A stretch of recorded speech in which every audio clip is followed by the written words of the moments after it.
घटना पर आधारित एगो गाना गावे जा रहल बानी। जौन घटना मुजफ्फरपुर के सोनबरसा गांव में भइल बा।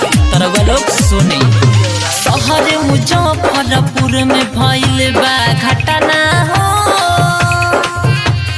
गांव देहाती जानता बात पूरा पटना हो।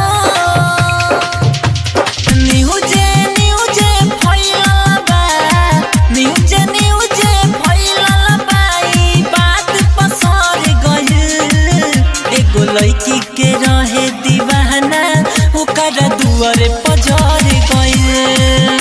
एगो लड़की के रहे हेलाबाद ओकरा दुआरे पमर गइल। एगो लड़की के रहे दीवाना दुआरे पजर गइल। एगो लड़की के रहे दीवाना ओकरा दुआरे पजर गइल।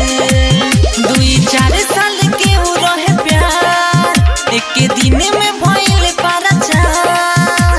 अरे भैया इस सच्चा घटना सुनावता नहीं। 2-4 साल के उ रहे प्यार एक दिन में भइल पराचार। लड़की वाला के रहे पाला न हो।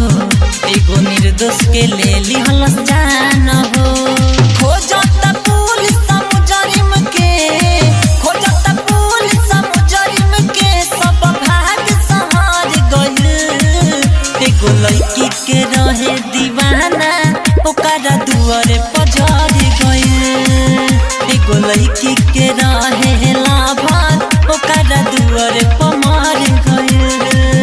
एगो लड़की के रहे दीवाना दुआरे पजर गइल। Mix by Sneha recording studio Jamo Chandpura.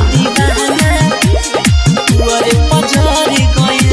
हमें 25 जुलाई के चर्चा गाँव लहिकी के रहे सोना बरसा। गाँव लहिकी के रहे सोना बरसा।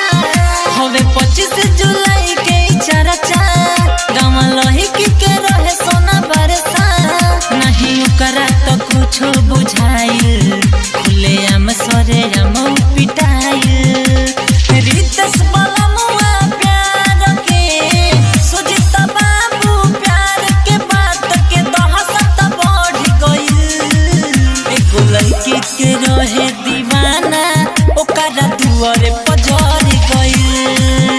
एगो लड़की के रहे हेलाबाद ओकरा दुआरे पमर गइल।